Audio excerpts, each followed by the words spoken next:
प्रातः मेरा लल्ला मुझे पुकार रहा है। क्या हुआ है उसे? मैं यहाँ हूँ पुत्र। क्या हुआ केसरी नंदन मारुति? क्या हुआ मेरे लाल? तुमने अपने नेत्र मूंद क्यों रखे हैं? माँ, आपको स्मरण नहीं? आपने ही तो कहा था मुझे प्रातः नमस्कार मंत्र का उच्चारण करना चाहिए। हाँ हाँ, स्मरण है, किंतु तुमने पुकारा तो मैं घबरा गई थी। अच्छा चलो, अब बिल्कुल सीधा बैठो। अब प्रातः उठते ही दोनों खुली हथेली को अपने सामने रखो। फिर नेत्र खोलकर हथेली को देखते हुए इस मंत्र का उच्चारण करो। कराग्रे वस्ते लक्ष्मी, कराग्रे वस्ते लक्ष्मी, कर मध्य सरस्वती, कर मध्य सरस्वती, कर मूले स्थितो महागौरी, कर मूले स्थितो महागौरी, प्रभाते कर दर्शनम, प्रभाते कर दर्शनम। अब अपनी हथेली का घर्षण कर मंद मंद गति से हथेली को शरीर के सभी अंगों पर स्पर्श करो।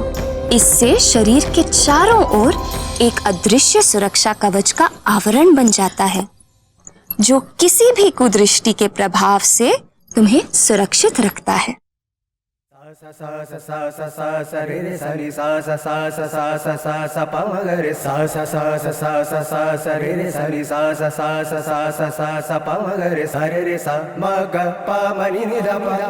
अरे रे नहीं नहीं, ऐसे नहीं। भूमि पर पांव रखने से पूर्व मंत्र उच्चारण करना चाहिए। तत्पश्चात भूदेवी को नमस्कार कर उनसे अवश्य क्षमा मांग लेनी चाहिए। मैं अभ्यास कराती हूँ। भूदेवी से क्षमा मांगने का मंत्र है समुद्र वसने देवी पर्वत स्थन मंडिते विष्णु पत्नी नमस्तुभ्यम पाद स्पर्शे क्षमस्व में। समुद्र वसने देवी पर्वत स्थन मंडितम विष्णु पत्नी नमस्तुभ्यम पाद स्पर्शं क्षमस्व में।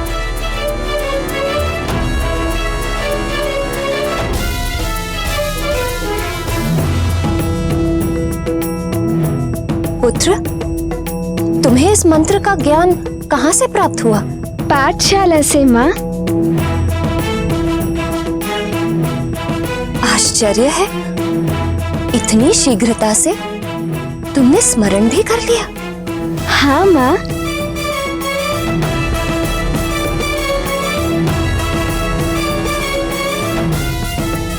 बाल्यावस्था में जीव का चरित्र गीली मिट्टी के समान होता है, तो संस्कारों की विधि से उस गीली मिट्टी को कोई भी आकार दे सकता है। उचित समय पर उचित मात्रा में संस्कारों के जल से सींचा पौधा छाया से भरपूर वृक्ष बनकर अपनी और समाज की उन्नति के लिए सहायक हो सकता है। नहीं तो वही पौधा दुर्बल बेल बनकर समाज के लिए सदा एक समस्या या बोझ बनकर ही जीता है। वो संस्कार ही थे जो वाली का मन उसी दुर्बल बेल के जैसा था। हाँ, वाली और सुग्रीव में यही तो अंतर था।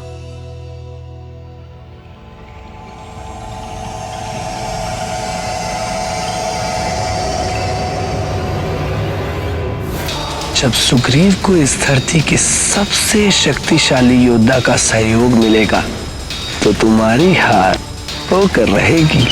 तुमसे भी शक्तिशाली योद्धा शीघ्र ही जन्म लेने वाला है।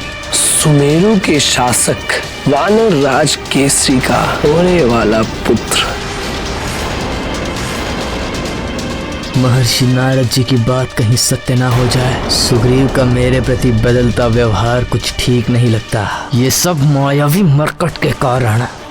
आहा, बड़ा शिकार स्वयं चलकर पास आ रहा है।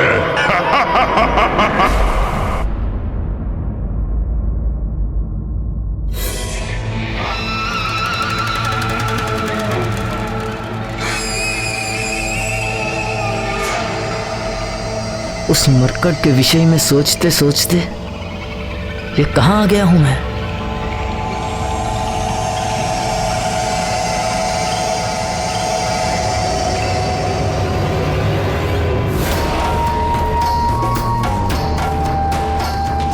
अरे ये फल अपने आप कैसे आगे बढ़ रहा है।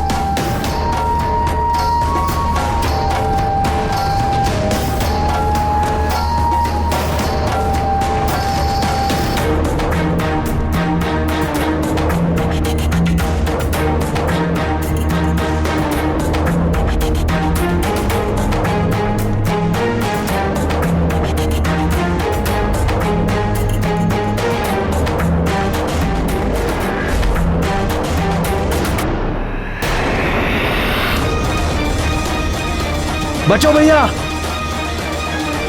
तुम यहाँ क्या कर रहे हो।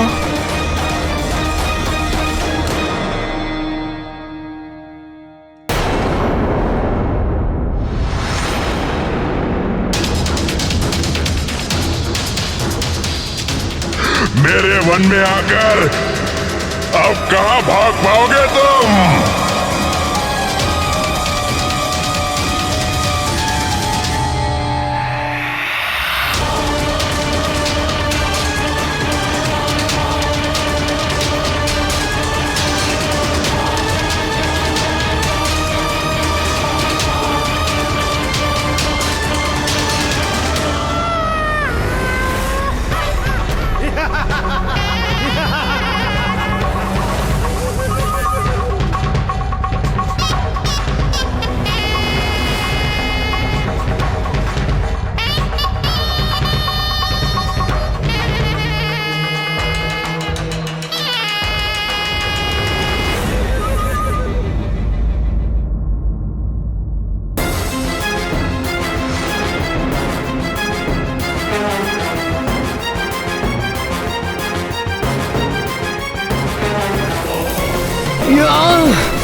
हाथ आए दो बड़े हार छूट गए। कहां छुपा दिया पाठशाला के वानरों को।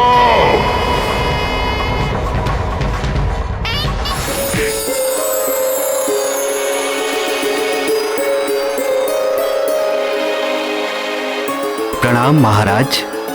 आपके आदेशानुसार बालकों के लिए पाठशाला की व्यवस्था राजभवन के वाटिका में पूरी हो गई है महाराज। ये सभी बालक हमारे राज्य के लिए बहुमूल्य हैं,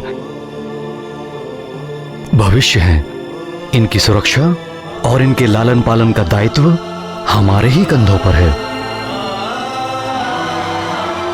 हमें हर परिस्थिति में अपने कर्तव्य को निभाना होगा। अब इधर से बाहर नहीं जाया जा सकता। कोई ना कोई रास्ता तो अवश्य होगा बाहर निकलने का।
करो मुझसे, मैं तुम्हारी सहायता नहीं चाहता।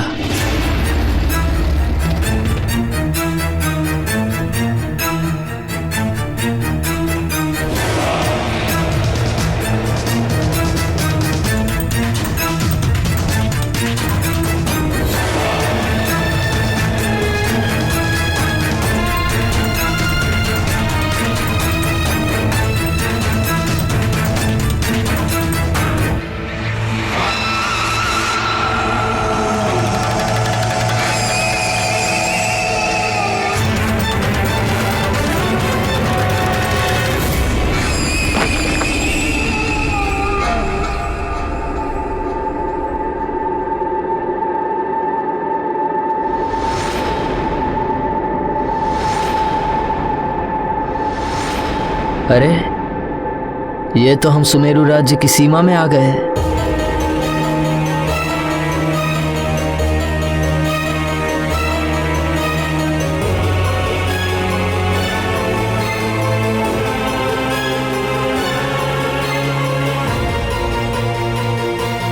वृक्षासुर अत्यंत ही भयंकर और क्रूर राक्षस है, जो अपनी सीमा के भीतर आए मनुष्यों और अन्य प्राणियों की परछाई को पकड़कर जीवित ही चबा डालता है वो दानव।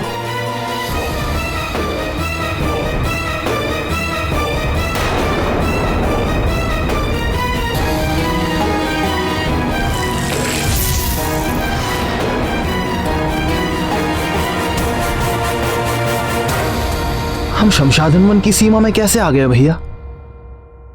मरकट, ये सब उस मायावी मरकट के कारण ही तो हो रहा है। यदि यह गुफा ऐसे ही खुली रही तो किसी दिन कोई ना कोई बालक उस राक्षस की पकड़ में आकर उसका भोजन बन सकता है।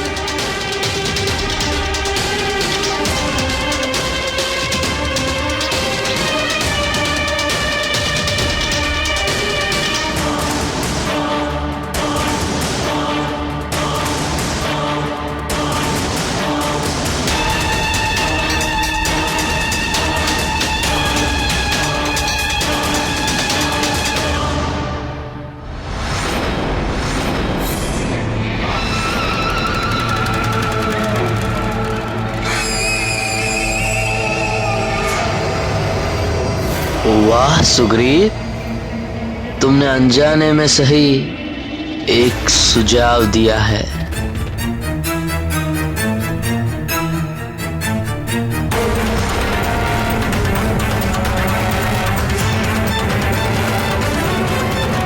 भैया ठहरो, मैं भी आ रहा हूं।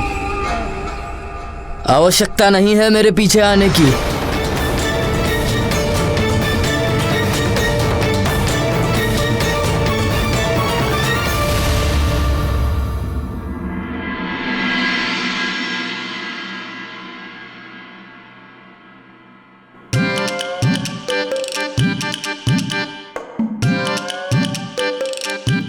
अब देखना, माँ मारुति के नेत्र में अंजन लगाएंगी।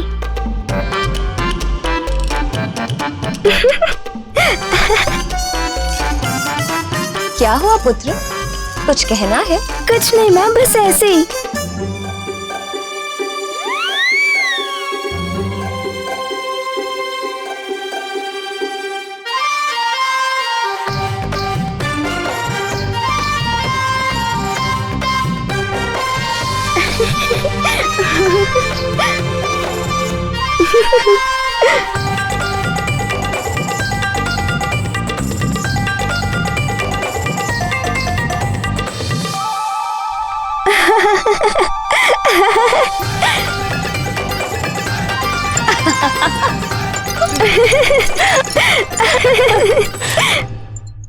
माँ, नेत्रों पे अंजन क्यों लगाते हैं? अंजन लगाते हैं क्योंकि इससे नेत्र स्वच्छ हो जाते हैं और दृष्टि तीव्र हो जाती है। मेरे लाल की दृष्टि की तीव्रता बनी रहे, इसीलिए माँ प्रतिदिन तुम्हें अंजन लगाती है।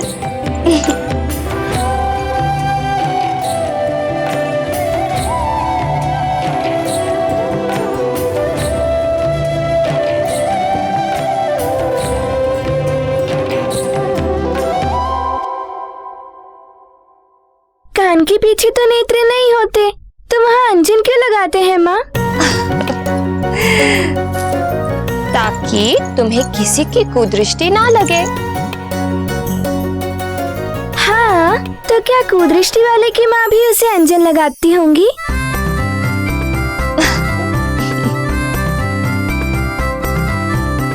माँ, आप मारुति को तभी अंजन लगाया करोगी जब मारुति बड़ा हो जाएगा। हाँ, मैं सदा अपने लल्ला को अंजन लगाया करूंगी, क्योंकि एक माँ के लिए उसका लाल सदा बालक ही रहता है, चाहे वो कितना भी बड़ा क्यों ना हो जाए।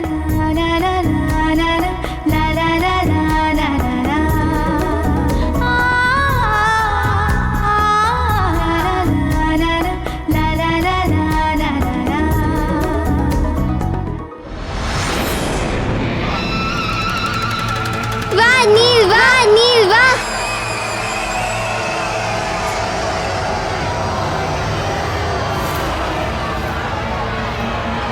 वाह नील, वाह। आज का दिवस मेरे लिए अवश्य शुभ होगा।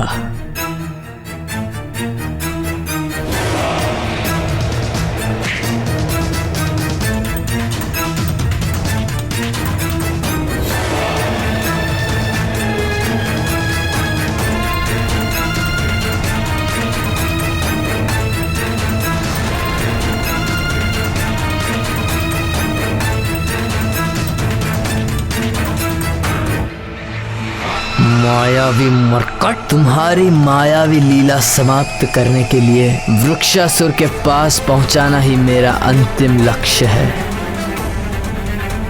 आज मैं महानतम कोई ना कोई उपाय अवश्य ढूंढ निकालूंगा।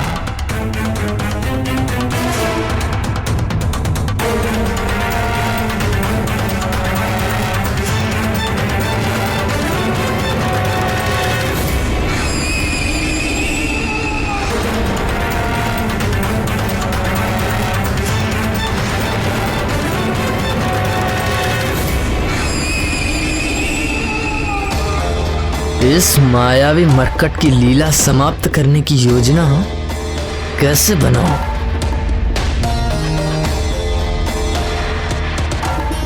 वाह नील, वाह। वाह, क्या पछाड़ मारा है।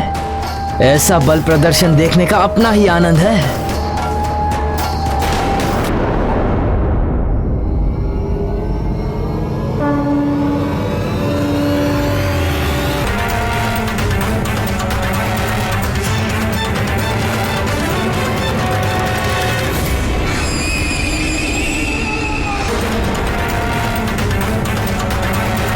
आनंद आ रहा है ना?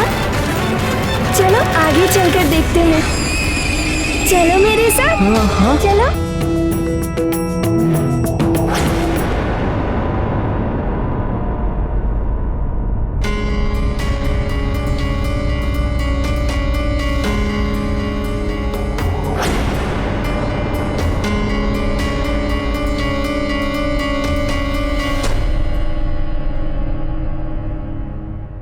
आगे क्यों नहीं आ रहे हो? तुम्हें भय तो नहीं लग रहा ना? वो नहीं, मुझे नहीं आना तुम्हारे साथ। अरे भय का तो कोई प्रश्न ही नहीं है। चलो मेरे साथ, बहुत आनंद आएगा।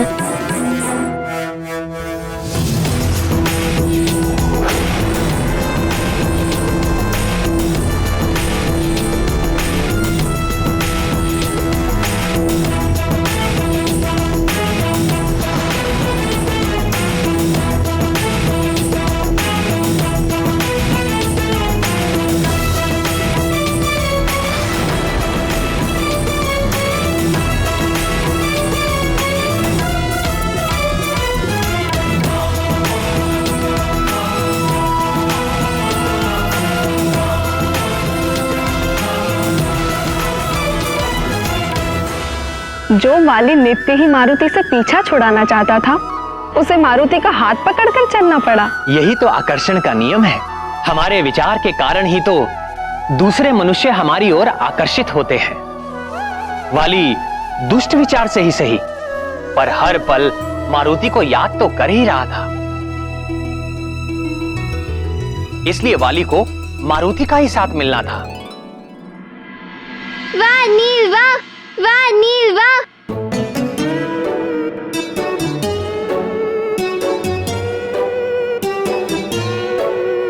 क्या आप पाठशाला में पाठ करने आए हैं?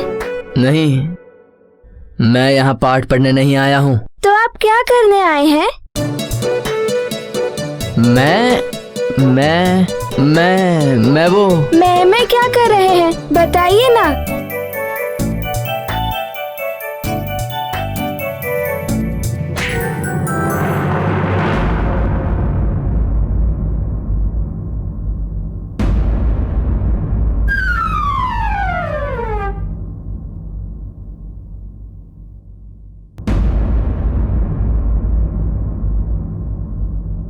क्या तुम एक ही हो? तुम मेरी पटकनी सह सकते हो, और मुझे लगता है यहाँ पर सिर्फ तुम ही हो जो सबको पटकनी दे सकते हो, और यहाँ पर किसी में दम ही नहीं है।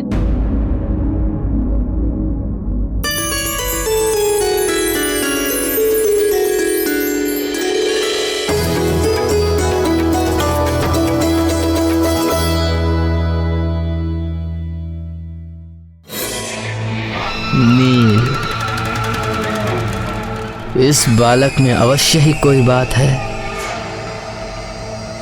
किंतु बड़ा भोला लगता है।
देख रहे हो, इनकी पूछ इनकी कितनी बात मानती है, उनका कितना ध्यान रखती है।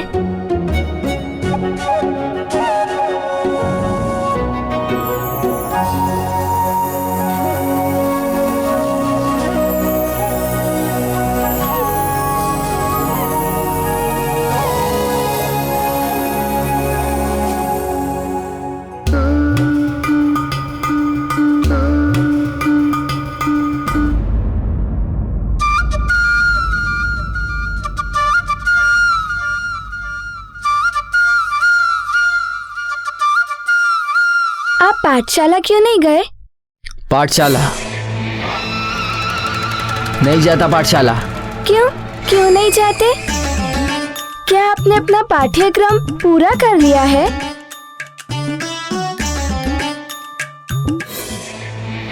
यही उचित अवसर है, क्यों ना अभी ही इसे वृक्षासुर तक पहुंचा दूं। हाथ तो इसने मेरा पकड़ ही रखा है।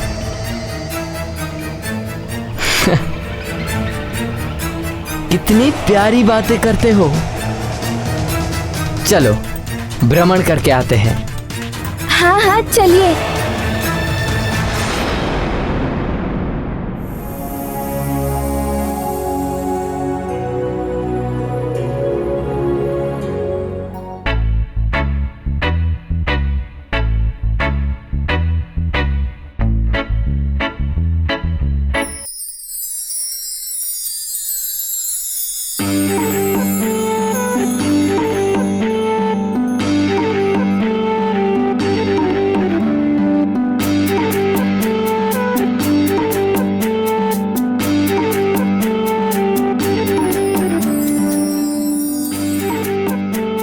कितने पुष्प तोड़ने हैं? तोड़ लो।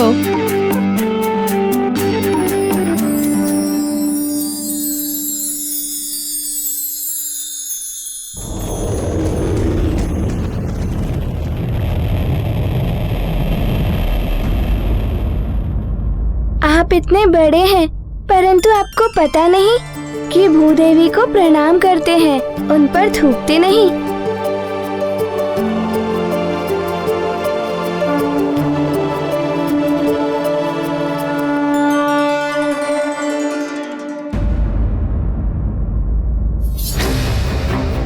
यदि किसी ने मुझे इस मायावी मरकट के साथ देख लिया तो संकट आ जाएगी। तत्क्षण यहां से निकल लेना ही उचित रहेगा।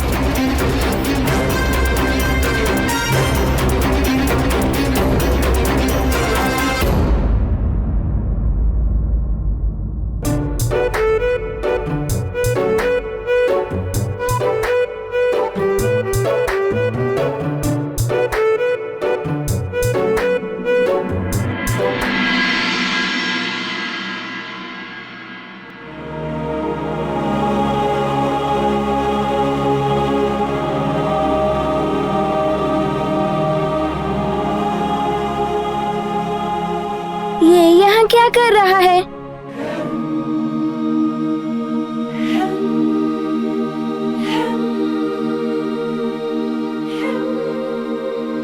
तुम ये क्या कर रहे हो? तुम्हारा नाम क्या है?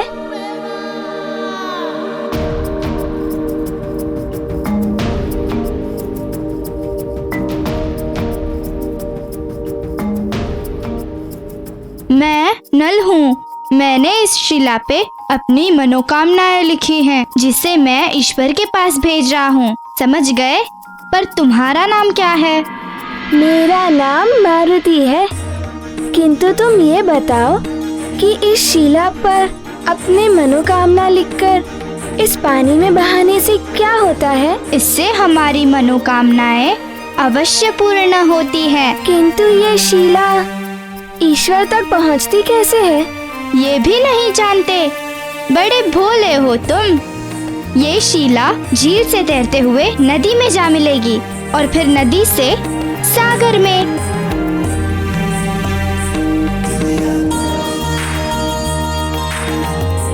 वहीं तो रहते हैं हमारे ईश्वर। ईश्वर हमारी मनोकामना अवश्य पूर्ण करेंगे। क्या मैं भी इस शिला पर अपनी मनोकामना लिखकर ईश्वर तक भेज सकता हूँ? किंतु मारुति को तो लिखना ही नहीं आता, पाठशाला नहीं जाता, इसीलिए। क्या तुम मेरी मनोकामना इस शिला पर लिख दोगे? सच में बड़े भोले हो तुम। इतना भी नहीं जानते? अपनी मनोकामना गुप्त रखनी चाहिए, हर प्रकार से गुप्त। ईश्वर के अतिरिक्त किसी को नहीं बतानी चाहिए अपनी बात। तब जाकर ईश्वर हमारी मनोकामना पूरी कर देते हैं। अब क्या करूं? इस नल को तो बहुत ज्ञान है। अपनी पूंछ की समस्या का समाधान इसी से पूछता हूँ। किस सोच में पड़ गए हो मित्र? मित्र? मित्र किसे कहते हैं? ये तो बताओ। इतना भी नहीं जानते? मित्र यानी सखा। सखा वही होते हैं जो तुम्हारे दुख सुख में साथ निभाते हैं, छोटी बड़ी हर बात आपस में बांटते हैं और कभी साथ न छोड़ने का प्रण भी निभाते हैं। समझ गए? अब बताओ, किस सोच में पड़ गए थे मित्र?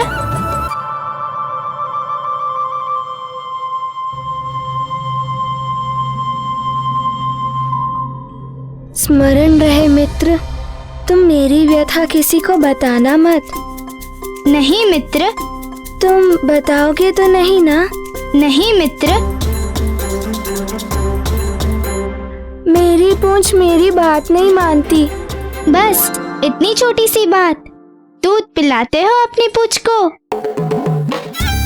ये कैसे संभव है? पूंछ दूध कैसे पी सकती है? मुझे पुनः अपनी बात दोहरानी पड़ेगी। तुम इतनी छोटी सी बात नहीं समझते। अपनी पूंछ को शक्तिशाली बनाने के लिए हमें ही दूध पीना पड़ता है। तुम जितना दूध पियोगे उतनी ही तुम्हारी पूंछ शक्तिशाली बनेगी, समझ गए? पहले दूध,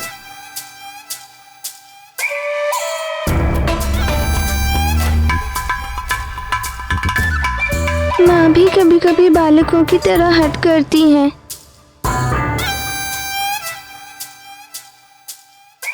अरे रे, पूरा पियो।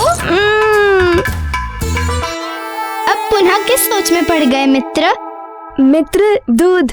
मैं दूध पीने जा रहा हूँ। मिलने अवश्य आना। हाँ, अवश्य आऊंगा मिलने। मिलने तो मैं महानतम आऊंगा, और उसके बाद कोई तुमसे नहीं मिल पाएगा।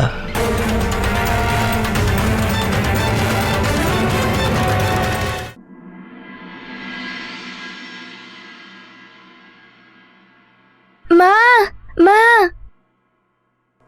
हाँ पुत्र। माँ, मुझे दूध पीना है।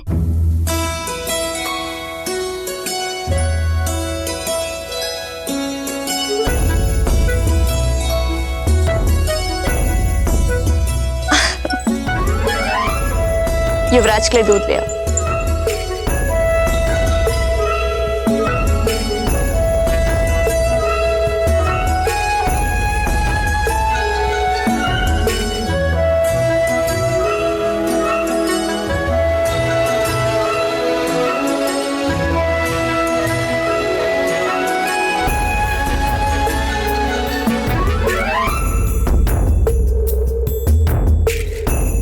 माँ, मुझे और दूध चाहिए।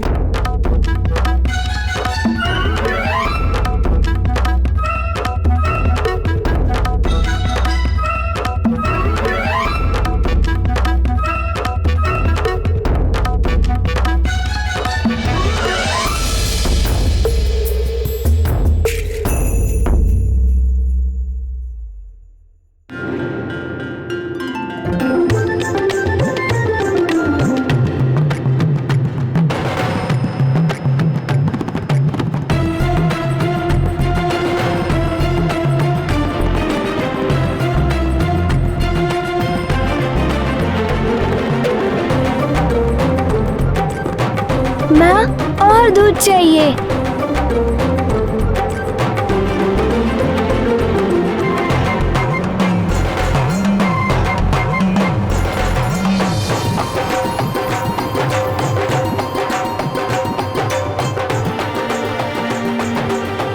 धैर्य रखो पुत्र, दूध मंगवाया है। यह तो बड़ा ही शुभ समाचार है। मेरे लाल को दूध प्रिय लग रहा है। हाँ माँ।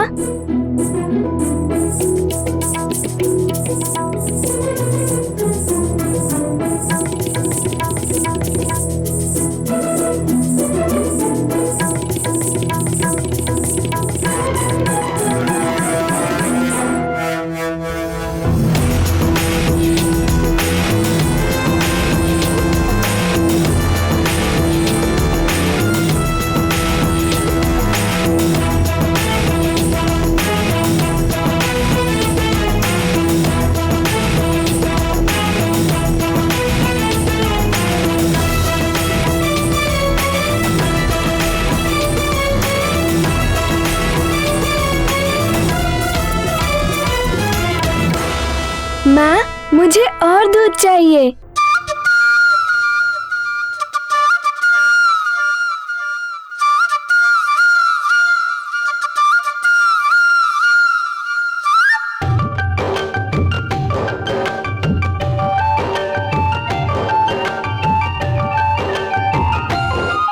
माँ, इस बार कुछ अधिक दूध लेकर आना ना।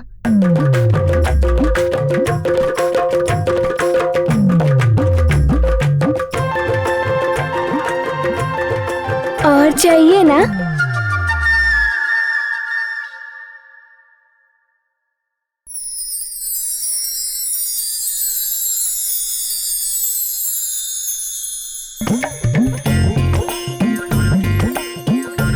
माँ, और चाहिए।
चाहिए।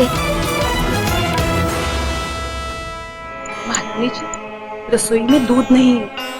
दासी को गौशाला में भेजा है और दूध लाने के लिए।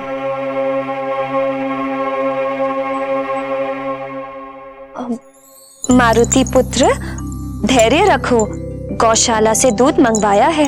माँ, कोई बात नहीं, दोपहर को थोड़ा अधिक दूध मंगवा लेना। मेरा मन अभी तक भरा नहीं है।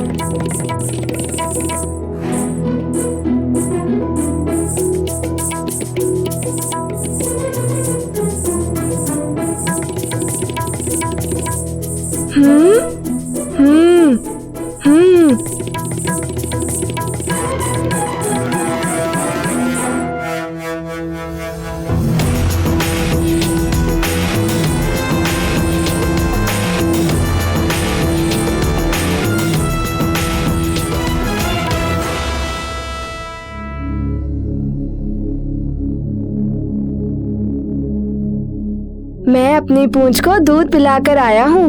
तो अब विलंब किस बात का? परीक्षा कर लेनी चाहिए।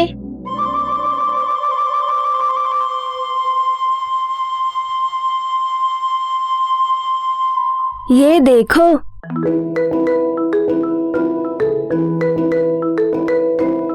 चलो अब जाओ जाओ।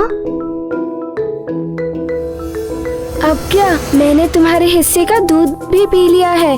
चलो अब जाओ, उस आम के पेड़ से मेरे लिए एक आम तोड़ कर लाओ। जाओ।